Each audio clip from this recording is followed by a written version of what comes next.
É hora de pegar a sua Bíblia e juntar-se a nós para mais um estudo da Santa Palavra do nosso Deus. Bem-vindos a mais um programa Encontro com a Palavra. Eu fico sempre muito feliz cada vez que a gente pode se encontrar.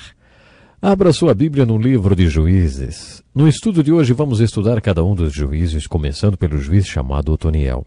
Otoniel era o filho caçula do irmão de Caleb. Além de contar que era o filho mais novo do irmão de Caleb, a Bíblia diz que o Espírito do Senhor veio sobre ele de modo que liderou Israel e foi à guerra.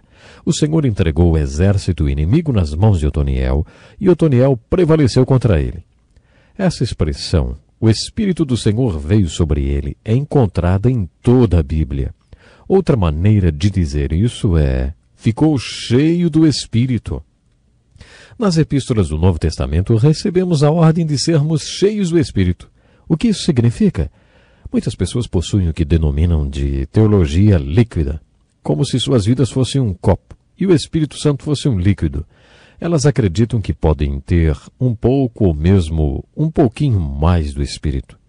Não é isso que as Escrituras querem dizer quando nos manda sermos cheios do Espírito. O Espírito Santo é uma pessoa e ou você tem o Espírito Santo dentro de você ou não tem. Não existe ter mais ou menos do Espírito Santo. A questão não é quanto do Espírito Santo você tem, mas quanto de você o Espírito Santo tem. Essa é a variável. Quanto o Espírito Santo controla a sua vida, hein? Bom, isso depende do quanto você se submete a ele e o obedece. O Espírito Santo tem muito ou pouco controle sobre você? Isso depende do quanto você se submete a ele. Quando alguém submete-se ao Espírito Santo, ele pode controlar a pessoa totalmente, tomar o controle de sua vida. Paulo, na verdade, nos ordena para não estarmos sob a influência do álcool, o que é um extremo, mas para estarmos sob a influência do Espírito Santo, para ficarmos bêbados com o Espírito. Um bêbado está sob a influência e sob o controle do álcool.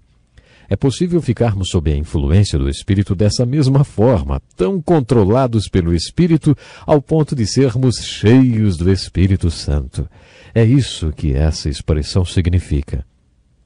Na minha opinião, usamos essa expressão de maneira errada. Algumas pessoas dizem para mim, você é pastor, você é cheio do Espírito. Minha resposta costuma ser, nem sempre. E você é? Para algumas pessoas existem aqueles cristãos cheios do Espírito e os outros cristãos. Os cristãos cheios do Espírito estão sempre cheios do Espírito e os outros nunca ficam cheios do Espírito. A vida passa e eles não ficam cheios. As Escrituras realmente ensinam que devemos ser cristãos cheios do Espírito, mas eu não acho que alguém consiga realmente ser sempre cheio do Espírito. Lemos no livro de Atos que Pedro pregou no dia de Pentecostes cheio do Espírito. E mais adiante lemos que Pedro novamente pregou cheio do Espírito, ou que ele fez isso ou aquilo cheio do Espírito. Será que durante esses intervalos Pedro ficou constantemente cheio do Espírito? Eu acho que não. Eu penso que houve ocasiões em que ele estava cheio do Espírito e o Espírito o controlava. É isso que lemos a respeito de Otoniel.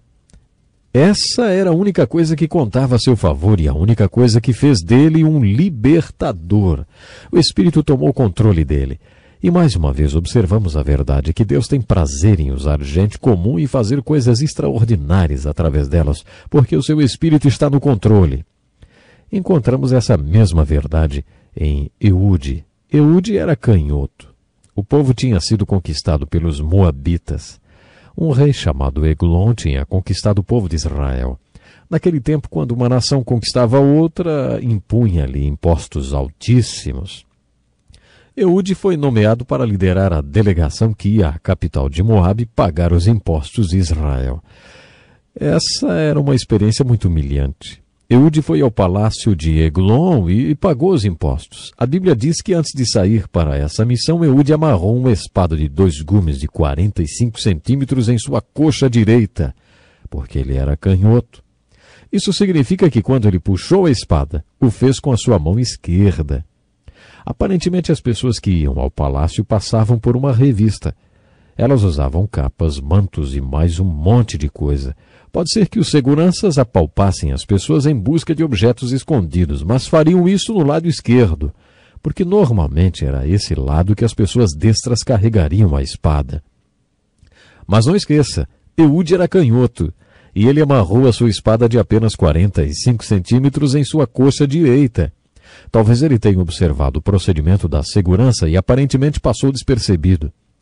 Depois de ter pago os impostos no caminho de volta, ele instruiu seus cúmplices e as pessoas que o acompanhavam que fossem na frente sem ele.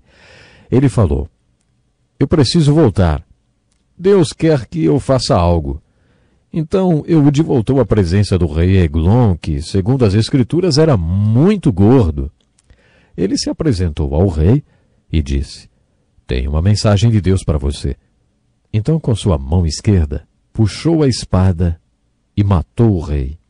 Depois de assassinar o rei, Eude armou um golpe. Houve uma revolução e os moabitas foram vencidos. A única coisa que sabemos sobre esse homem, além do fato de que era canhoto, é que era controlado pelo Espírito. Talvez essa fosse a única coisa que tivesse para oferecer a Deus. "Senhor, eu sou canhoto. Mas se o Senhor quiser usar isso, então use." Não importa quais sejam seus talentos. Você já os ofereceu para Deus? Quando Moisés foi comissionado, Deus lhe perguntou: "O que é isso que você tem na mão, Moisés?" E Moisés respondeu: "É uma vara." Deus ordenou: "Então solte-a." A palavra dedicar significa largar. Você sabia? Vou repetir. A palavra dedicar significa largar. Não importa quais sejam seus talentos ou dons, Deus quer que você os lance diante dele. Deus os usará da mesma forma que usou o canhotismo de Eude. Uma das histórias desses juízes que eu mais gosto é a história de Débora. Débora tinha um dom espiritual especial. Ela era profetisa. Débora sentava-se sob uma palmeira e profetizava. E o povo vinha de todos os cantos de Israel para ouvi-la falar sobre Deus e sobre as mensagens da parte de Deus que ela tinha. Um dia, sob uma palmeira, ela disse a um homem chamado Baraque: "Deus tem uma mensagem para você, e a mensagem é essa. Mobilize 10.000 homens e ataque o general Cícera, aquele que possui 900 carros de ferro e um grande exército. Ataque-o e livre o povo de Israel das mãos dos cananeus." Parece que depois disso, Débora teve que arrastar Baraque para a batalha. Baraque respondeu com muita gentileza: "Se você for comigo, eu irei. Mas se você não for comigo, não irei." Quando as pessoas veem isso, pensam que ele foi muito covarde, né? Mas havia mais coisa envolvida. Débora era profetisa e Baraque sabia que Deus realmente falava através dela. Portanto, Deus iria ajudá-lo a cumprir aquela ordem e o plano seria vitorioso.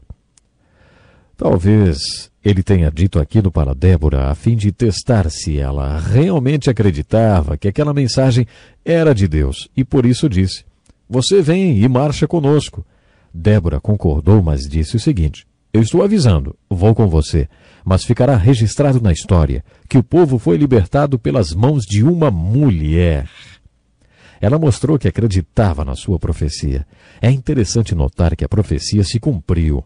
Quando Baraque falou com seus homens e os desafiou a sair para a batalha, 10.000 deles se voluntariaram conforme a profecia de Débora. A batalha contra o general Cícera e seus 900 carros de ferro aconteceu no Monte Tabor. Essa é uma história e tanto. Há muitas histórias assim nas Escrituras, especialmente nos livros históricos do Velho Testamento. Deus confundiu os soldados de Cícera que conduziam os carros de ferro. Com certeza isso foi uma intervenção sobrenatural. Deus deixou o exército dos cananeus em pânico. Baraque pôde então tirar vantagem e assumir controle da situação. No final da batalha, Cícera fugiu. Na fuga, ele entrou nas terras de um homem chamado Éber, cuja esposa chamava-se Jael. Quando Cícera estava fugindo, provavelmente exausto, Jael saiu da tenda e disse: "Entre, meu senhor, entre." Ele entrou em sua tenda e disse: "Se alguém aparecer me procurando, diga que fui pelo outro lado." Ela respondeu: "Não se preocupe, deite-se e durma, porque o senhor está exausto." Ele disse: "Estou com muita sede." Ela pegou uma vasilha e serviu-lhe leite. A Bíblia conta que ele logo dormiu porque estava cansado por causa da batalha. Então essa mulher tão feminina pegou uma estaca da tenda e um martelo, e enquanto Cícera dormia, martelou a cabeça dele no chão. Ela simplesmente martelou a cabeça dele no chão. Depois que fez isso, ela disse: ele morreu. Acho que existe um certo humor em tudo isso. Martelar uma cabeça no chão não é muito saudável, hein? No topo do Monte Donner, em Nevada, nos Estados Unidos, por onde as antigas carroças costumavam passar, existe um túmulo onde se lê: aqui ele descansa. Não é para menos. Uma carroça passou por cima de sua cabeça. O túmulo realmente existe. Esse é um dos tipos de humor que encontramos por aqui. A parte mais bonita desse acontecimento da história dos hebreus é o chamado Cântico de Débora. Débora, lembram da Débora? Pois é, ela simplesmente explodiu em cântico. Como eu gosto de estudar a música nas Escrituras. A música é um milagre que Deus nos deu, a fim de expressarmos aquilo que é inexprimível. Tem horas que precisamos dizer algo que não conseguimos expressar. Acho que é isso que o dom de línguas é. Na minha opinião, o dom de línguas é um dom que o Espírito Santo nos dá em oração para que expressemos aquilo que seria impossível de expressar. Uma outra maneira de expressarmos o inexprimível é através da música. Quando o povo de Deus atravessou o Mar Vermelho e experimentou aquele grande livramento, eles começaram a louvar. Você percebeu isso quando leu o livro de Êxodo? Há momentos em que o povo simplesmente tem que cantar.